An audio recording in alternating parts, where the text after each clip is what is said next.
एक बार महात्मा बुद्ध एक गांव में अपने शिष्यों सहित घने पेड़ की छांव के नीचे बैठे थे।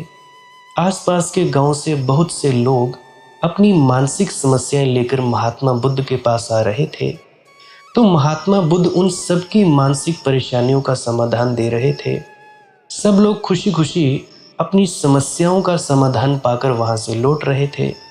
वहीं से कुछ दूर बैठा लोगों को बुद्ध के पास जाते देख एक दुखी भिखारी अपने भाग्य को कोसता हुआ ये सोचने लगा कि अभी तो कुछ देर पहले तो ये लोग दुखी मन से मुंह लटकाए उस महात्मा के पास गए थे और अब इतना खुश होकर कैसे वापस लौट रहे हैं। आखिर माजरा क्या है? जरा मैं भी जाकर देखूं कि वो महात्मा ऐसा कौन सा खजाना बांट रहा है कि ये लोग इतने प्रसन्न हुए जा रहे हैं और इनके चेहरे लाल हुए जा रहे हैं। जब वो दुखी भिखारी कुछ नज़दीक गया तो उसने देखा कि ये महात्मा तो लोगों को प्रवचन देकर लोगों के दुखों का निवारण कर रहे हैं। ये देखकर भिखारी के मन में भी तीव्र इच्छा पैदा हुई कि क्यों ना मैं भी इन महात्मा को अपना दुख बताऊं, मुझे भी अपने दुख का समाधान अवश्य मिलेगा। बस फिर क्या था, समाधान पाने की लालसा लिए भिखारी महात्मा बुद्ध के सामने पहुंचा और हाथ जोड़कर प्रणाम करते हुए बोला, हे महात्मा बुद्ध, हे भंते, मैं भी लोगों की मदद करना चाहता हूँ। मुझे लोगों की मदद करने की बहुत इच्छा है, लेकिन मैं कैसे मदद कर सकता हूँ? मैं बहुत गरीब हूँ। मेरे पास ना तो पैसे हैं और ना ही कोई ऐसी चीज़ जिससे मैं किसी की मदद कर सकूं। मैं कोशिश करने पर भी किसी की मदद नहीं कर सकता। मुझे ये बताएं कि मुझे भगवान ने इतना गरीब क्यों बनाया?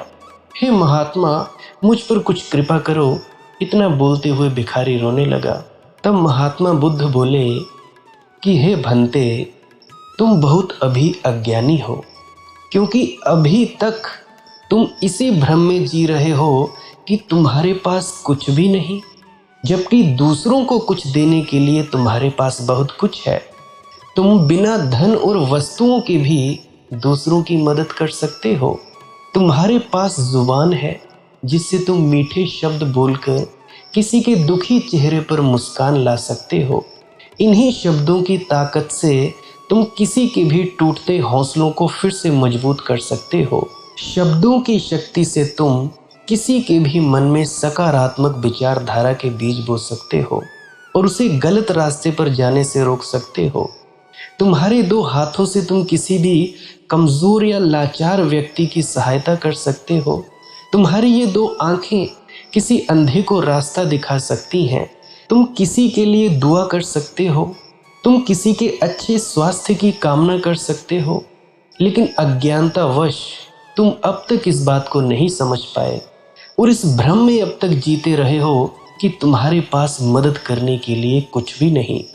किसी की मदद करने के लिए धन और वस्तु का होना अनिवार्य नहीं है भंते। बिना धन और वस्तु के भी हम कई प्रकार से लोगों की मदद कर सकते हैं।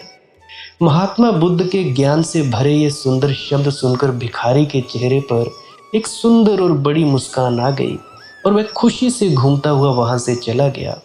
तो दोस्तों, इस कहानी से हमें ये सीखने को मिलता है कि हम यूं ही ये सोचकर परेशान होते रहते हैं कि हमारे पास कुछ भी नहीं है, या हम किसी को कुछ दे नहीं सकते, या किसी की सहायता नहीं कर सकते, जबकि जो हमारे पास है वह पर्याप्त है, वह काफ़ी है। महात्मा बुद्ध जी की ये कहानी हमें सिखाती है, जो आपके पास है उसी में संतुष्ट रहना सीखें और बिना मतलब के लोगों की मदद करें।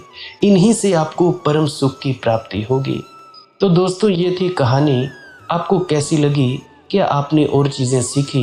कमेंट सेक्शन में ज़रूर बताइएगा। अंत तक सुनने के लिए धन्यवाद।